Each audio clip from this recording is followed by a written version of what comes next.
Just really proud of our guys this past weekend to be able to come out of the weekend 3-1, hard fought series, two of the best teams in the league. Going into the weekend, we're in second. Coming out of the weekend, we're in first, which, means good stuff for a couple of days. But if you don't play well down the stretch, then you're not going to be in first place. So, but the positive is everything's in our control. And that's what we talk about in our program all the time, is just focusing on what we can control. And right now we can control our own destiny. We need to play better on the road. Told the guys yesterday, I said, if we go 4-4 these next 2 weekends, what I can promise you is that we will not win the conference and we will not host a regional. So that's what I can promise you. So we need to play better on the road. And I think our guys are excited. School's out. Our guys did a really good job in the classroom. The GPA will be high again. I'm not sure exactly what it'll be, but really proud of the work they put in the classroom as well. So we're excited. We're going to practice a little bit earlier this morning to try to beat the rain. And then we actually leave pretty early tomorrow morning to drive to Raleigh, get on a flight, get to Cincinnati so we can practice tomorrow night up at Cincinnati. Okay, we'll open up the questions now. Coach, obviously the second time you guys will face the Bearcats, and they've played really good, especially since you guys the series. And I know you focus on yourself, but just what do you remember about that first series against them? Well, it seems like 2 years ago, not whenever it was, I guess 5 weekends ago. But I know they're playing better. Just kind of following the scores and the box scores and stuff. And I do remember them being really tough to maneuver through offensively. They're older offensively. They can do some things. Jace Mercer's having a great year. He's one of the best players in the league. And they're pitching. I remember a lot of lefties. Shawver was banged up a little bit. He pitched 2 innings. I know he'll be better. He's going, I'm assuming, game 3 for him. So we'll have our hands full. Look, it's not an easy place to play up there. It's on turf. The park sometimes plays huge. Sometimes it plays small, depending on the way the wind blows and stuff. So Coach Googans does a great job. I mean, he has done an unbelievable job with their program. As you guys can remember, they made a run through the 2019 conference tournament and then made some noise in the regional. So he's a very good coach, and he does a really good job with his team. His team will be prepared and ready to go. Coach, like you said, there's another tough opponent this week. Cincinnati's 12-5 at home, and they are led by 3 grad students in Bellini, Mercer, and Santiago, and then you got Comistek and Nicholson in that bunch. What do you feel like you have to do to be successful pitching against that bunch overall? Well, you got to be able to change speeds. You got to be able to pitch on both sides of the plate. And that's really pitching 101 when you're facing good hitters and older hitters, especially. You can't get into patterns. They're going to know what's coming, basically, and they're going to get good swings off and get ahead of the hitters. I mean, like I said, it's pitching 101, but those are the things that we'll need to do. How has Carson bounced back, since the outing on Sunday? He's just had normal soreness, and he's scheduled to throw a bullpen today, and then we'll reevaluate that again after that. But right now we're going to go Williams, Smith, TBA. Cooch Manor probably will not start. He's going to pitch out of the bullpen. We're working with him on some mechanical stuff, and I think he's kind of gotten off tilt a little bit. He threw a bullpen yesterday. It's the best bullpen that he's thrown all year, and his stuff was a lot better. So Coach Dietrich and Coach Knight are working with him on that, and he seemed pretty excited after he got done with the bullpen yesterday. So that's great to see. You think that'll take maybe just some pressure, thoughts out of his mind, shoulders, that sort of stuff? Absolutely. And I go, this, and I've said this a lot, but of all the players that have ever come through our program, I don't worry about Cooch doing the right things or working hard enough or getting his arm carry in. I mean, he can do that in his sleep, but he's very smart. And then when stuff goes, sideways and you're a hard worker and you're a smart kid, you kind of look around and go, why is this happening to me? Well, that's what life is. I mean, there's a lot of times that bad things happen to great people every single day in this world. And that's why I think baseball teaches you more about the game of life than any other sport. And it's hard when you have had success and then, you're not having as much success as you have had in the past. It's tough. I mean, this game will challenge you, but Cooch has been a champion from showing up at practice, having energy, not acting like the woe is me. I mean, that's the thing that just excites me, because I know that he's going to go out there and compete. He just needs to go out there and be a baseball player. Him and I talked yesterday, and he's taking some ground balls at first base just to get his mind off pitching a little bit. And he's a super athletic kid. He could actually, if we wanted him to be a position player, I don't know if he'd be in our starting nine, but he'd be one of our guys that traveled and be a position player, because that's how athletic he is.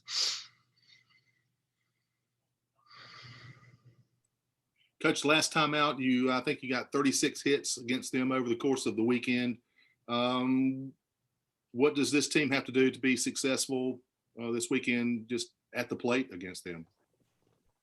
To be honest with you, I have not looked at any of their pitching stuff. I'm going to go back and the guys that started it against us, look at that, and then look at their most recent starts as well, and then watch their bullpen arms. But like I said, it was 5 weeks ago, so I'm sure that some of the stuff's a little bit different. Cliff, my internet went out during the post game on Sunday, but Thomas Francisco obviously had a big game. Anything different that he did in the Sunday game, or just seeing the ball and whatever? No, he didn't go up there and do anything different. He's been really consistent for us all year. Of course, he's hit a few more home runs recently. And Franny's one of the best hitters in the country. He's steady Eddie, and it's been overshadowed because of what Connor Norby's done. But he has protected him for a lot of the season, so that they have to pitch to Norby because Francisco's behind him. But he just saw some good pitches and put good swings on them, and they left the yard. So he's just done what he's done pretty much his entire career here, is just hit. And he's a great hitter, and he'll continue to do that as long as he stays slow in the box and doesn't try to do too much. Can you talk a little bit about maybe having some options at first base? And you've obviously got some good hitters there to kind of strategize with. Yeah, so you've got Josh Mullen, you've got Thomas Francisco. Skylar Brooks was an option, but he had a bad hamstring pull, so he's not an option anymore. Last weekend, which I didn't even talk about it, but we had a COVID positive with one of our players, and it knocked one other player out. So it was 2 freshmen. So Cam Plunch was not available last weekend.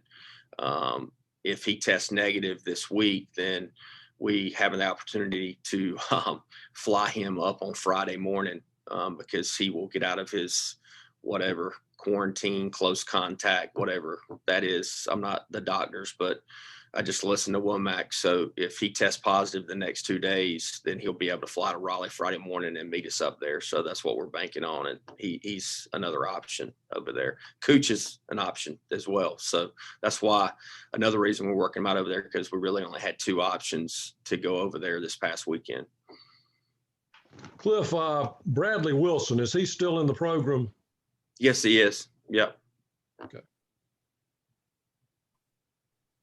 Coach, I feel like I know the answer to this, but it sounds like they're going to announce the 20 regional potential hosts tomorrow while you guys maybe are traveling. Do you address it with the team, or I guess they'll probably see it on their own, but what do you even kind of say to them after that news comes out? Well, we've already talked about it. We talked about it yesterday after practice. What time is it? I don't even know. That's how much I care. I don't even know what time it is.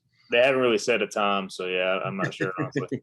And when I say I don't care, look, our guys have put themselves in a situation where, I feel like I'd bet a lot of money. I'm not a gambler, so compliance doesn't come, put me in compliance jail. But that will be one of the 20.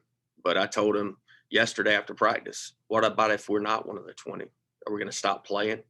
We're pretty good. I feel confident we could go on the road and, definitely challenge some people if we had to go on the road and be a 2 seed. So But even if they announce that Greenville, North Carolina, Clark LeClaire Stadium is one of the 20, it doesn't mean you're hosting because there's only 16 teams that host. So really it's fool's goal in my opinion. And that's what I told them yesterday. I said, it'll be exciting for you guys, I'm sure, and fans will talk about it. It's great. But if we don't do what we need to do, then that will just be a couple weeks of excitement. And then when Monday happens or Sunday, I guess they tell everyone on Sunday where the host sites are on Memorial Day weekend, then, we'll be disappointed because we didn't handle our own business. Coach, how fired up are you guys to get in the airplane and go up to Cincinnati and kind of keep this thing rolling? You come off of a really solid weekend last weekend, and things are moving in the right direction, it seems like, at the right time of the season. Give us your thoughts a little bit. Mark, I love your comments. Like, hey, things are moving in the right direction. We've had a pretty good season. We've had a hell of a season to this point, like a hell of a one. And Malcolm is my fact check. But Malcolm, we been 33-10 or whatever we are in the Coach Godwin era? The 19 team was, and then Gotcha. other than that, I think only 6 other teams have had a better record through 43 games. Yeah.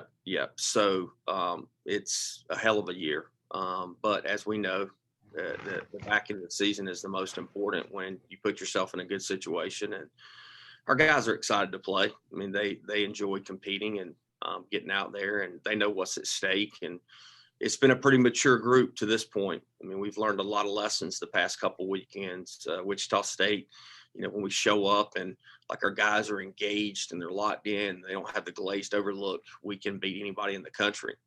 And we learned that. I finally felt like the guys actually didn't just hear me talking about it. They could see it for themselves. And then this past weekend, we learned how to keep our mouths shut and let our game do the talking and not get caught up in, talking junk when we hit a home run or striking somebody out, just pump our dugout out. So if we can continue to learn and get better throughout the season, then, we'll put ourselves in a good situation to go out there and play baseball in the postseason. And that's what our goal is going in. And right now, all of our goals are in front of us. There's none that are like, hey, you can't win the conference or you can't win 40 games or you can't host a regional. All that stuff's right there. So we just need to go out and play well. And yeah, you can't not talk about it now. I mean, it's in their face all the time. Social media, the kids are on social media. So it is what it is. And you just got to ignore it, read it, throw it in the trash can, go out to practice and get better and think that you're not very good. And that's the way we try to approach it each and every day. Cliff, close around 15% of your games this regular season are going to be against Cincinnati. And I know you just said this is the way the schedule is worked out, but when you're playing that 8th game and you know them pretty well, I mean, how do you make that work for you? It is. I know that I keep saying this little term here that I got from Coach Palumbo, but it is what it is. I mean, look, they make the schedule. We just go play teams. And, of course, you're going to be more familiar with the team that you've played 8 times compared to 4. But at the end of the day, you still got to go out there and play baseball and execute. And that's what we'll try to do. Back when we first were here in the American, when we had UConn as our travel, we were playing them 6 times. I think in the first 2 years that we were here as a coaching staff at East Carolina, I think we played UConn 15 times in 2 years. Like, that's crazy. I mean, we felt like we knew the signs for the other team and they knew our signs. It was, which Coach Penders and I are really good friends and they do a great job, but it was, you enjoyed to see their faces, but you didn't enjoy to play them because you knew how hard fought it was going to be each and every game that you played them.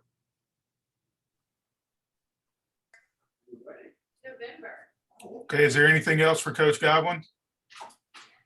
Okay, and Coach, just to let you know, since 2001, only 3 teams have been 33-10, so you've got 2 of them. And then there's 4 others that are better than that. So that's for you media guys as well. And I wasn't saying it for Malcolm, for I just want people to understand what the guys have done to this point. The guys have done a really good job. And it's been harder this year than I would put an asterisk to this season next to all those other ones and say it's been a lot more difficult to maneuver through, and the 4-game weekends, all that stuff it's been harder to get to 33-10 than it's ever been. And our guys have done a really good job. 01, you just don't have that information in front of you. What are you trying to say, Malcolm? I'm too old, so you can't go back to my senior year, because we were probably better than 33-10 in 01, if I had to guess. 99, 35-8, 2000, 32-11. So what was 01? 01 was 33-10. 33-10. Okay. Yes, sir. Yeah. Yes, sir. So good stuff. Yeah. Malcolm's got all the information right there. I try, Coach. Anybody else got anything for Coach Godwin? All right, Coach, thank you very much. Safe travels. We'll talk to you soon. Thank you, guys.